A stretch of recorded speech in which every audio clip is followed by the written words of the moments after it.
പ്രിയപ്പെട്ട പ്രേക്ഷകരെ, അടുത്തിടെങ്ങാനും താമരശ്ശേരി ചുരം വഴി വയനാട്ടിലേക്ക് പോയിട്ടുണ്ടോ? പോയവർക്കറിയാം അവിടുത്തെ സ്ഥിതി. ഗതാഗതക്കുരുക്ക് രൂക്ഷമാണ്.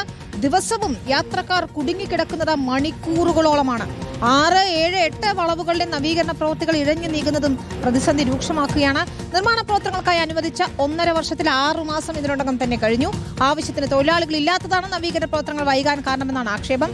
മഴക്കാലത്തെ നിർമ്മാണ പ്രവൃത്തികൾ സുരക്ഷിതമല്ലെന്നും മണ്ണ് നീക്കിയത് അപകടമുണ്ടാക്കുന്ന രീതിയിലാണെന്നും ഒക്കെ നാട്ടുകാർ ആരോപണം ഉയർത്തുന്നുണ്ട്. ഭാരവാഹനങ്ങളുടെ ഗതാഗതത്തിന് നിയന്ത്രണം ഏർപ്പെടുത്തുമെന്ന പ്രഖ്യാപനവും പാഴ്വാക്കായി. ബദൽ പാത എവിടെയെന്ന ചോദ്യവും ബാക്കിയാവുകയാണ്. അവധി ദിവസങ്ങളിലെ യാത്രയാണ് ഏറ്റവും ദുഷ്കരം. ദീപക് മോഹനും അഭിജിത്ത് മുഴക്കുന്നും ഒപ്പം ശരത് SS-ഉമാണ് ചേരുന്നത്. നമുക്ക് ആദ്യം ദീപക്കിലേക്ക് പോകാം.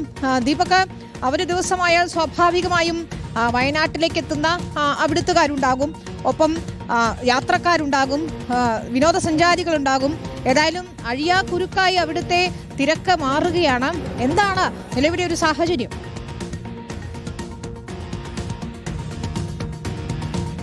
വിനീത, വയനാട്ടുകാരെ സംബന്ധിച്ചിടത്തോളം ഞങ്ങൾക്ക് കോഴിക്കോടേക്ക് അല്ലെങ്കിൽ മറ്റു ജില്ലകളിലേക്ക് പ്രധാനമായും ഞങ്ങൾ ആശ്രയിക്കുന്ന ഒരു പാത താമരശ്ശേരി ചുരം വഴിയാണ്. പക്ഷേ താമരശ്ശേരി ചുരത്തിൽ അടുത്തിടെ, അതായത് വർഷങ്ങളായി വലിയ തോതിലുള്ള ഗതാഗത കുരുക്കുണ്ട്. നമുക്ക് ദൃശ്യങ്ങളിൽ കാണാം. ഞങ്ങൾ നിൽക്കുന്നത് ഈ 6-ാം വളവിന് മുകൾ ഭാഗത്താണ്.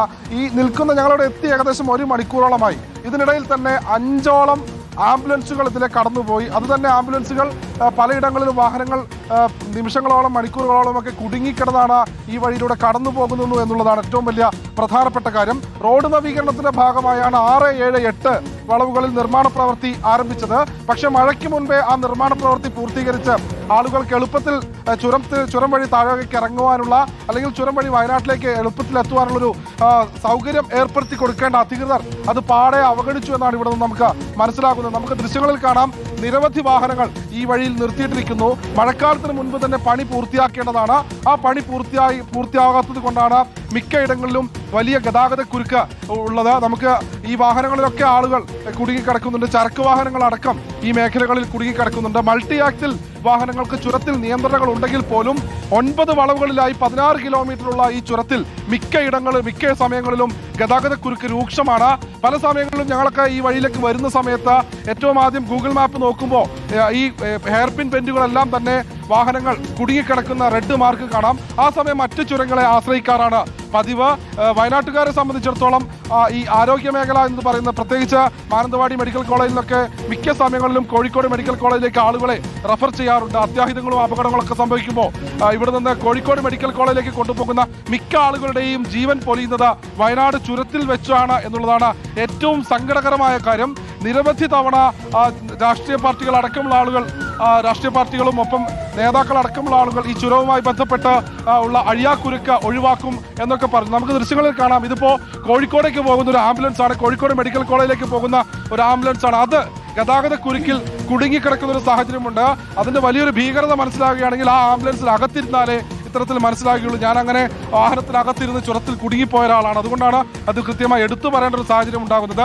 വയനാട്ടുകാരെ സംബന്ധിച്ചിടത്തോളം വലിയ ബുദ്ധിമുട്ടുണ്ട്. പ്രത്യേകിച്ച് വാരാന്ത്യങ്ങളിൽ വിനോദസഞ്ചാരത്തിന് എത്തുന്ന ആളുകൾ ആഴ്ചകളിലൊക്കെ, ഈ ശനിയാഴ്ചകളിലും വെള്ളിയാഴ്ചകളിലൊക്കെ വയനാട്ടിൽ നിന്ന് അവധി ദിവസങ്ങളിലൊക്കെ വീടുകളിലേക്കൊക്കെ പോകുന്ന വിദ്യാർത്ഥികൾ, വ്യാപാരികൾ, പ്രത്യേകിച്ച് പെട്രോൾ പോലുള്ള സാധനങ്ങളൊക്കെ വയനാട്ടിലേക്ക് എത്തിക്കുന്ന ആളുകൾ വലിയ തോതിൽ വലിയ ബുദ്ധിമുട്ട് അനുഭവപ്പെടുന്നുണ്ട്.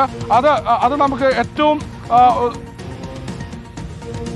അതാണ്, ആംബുലൻസ് പോലും കടന്നു പോകാൻ വളരെയധികം ബുദ്ധിമുട്ട് അനുഭവിക്കുന്നതാണ് നമ്മൾ കാണുന്നത്. 6-ാം വളവിന് മുകളിൽ നിന്നാണ് ദീപക് മോഹൻ വിവരങ്ങൾ നൽകിക്കൊണ്ടിരിക്കുന്നത്. ദീപക്, ഇഴഞ്ഞിഴഞ്ഞ് നീങ്ങുക എന്ന് പറയുന്നത് ഇതാണ്. നമ്മൾ അവിടുത്തെ വളവിലെ ഡ്രോൺ ദൃശ്യങ്ങൾ, ആകാശ ദൃശ്യങ്ങൾ കാണുമ്പോഴാണ് എത്രത്തോളം വാഹനങ്ങൾ അവിടെ കുടുങ്ങിക്കിടക്കുന്നുണ്ട് എന്ന് മനസ്സിലാകുന്നത്.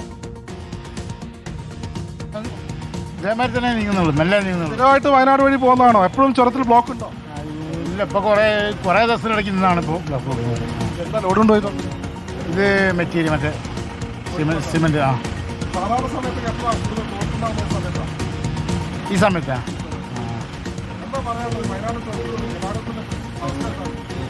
എന്താ പറയുന്നത് വെച്ചാൽ എന്താണ് ശരി ദീപക്, പ്രതികരണം നമുക്ക്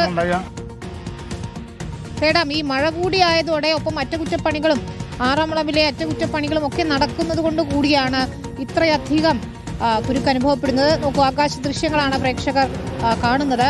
വാഹനങ്ങൾ ഇങ്ങനെ ഇഴഞ്ഞിഴഞ്ഞ് നീങ്ങുന്ന അവസ്ഥ. ചിലയിടത്ത് വേഗത്തിൽ പോകാൻ കഴിയുന്നുണ്ടെങ്കിൽ പോലും പലയിടങ്ങളിലും വളവിൽ ഇഴഞ്ഞു നീങ്ങുന്ന അവസ്ഥയാണ് നമ്മൾ കാണുന്നത്.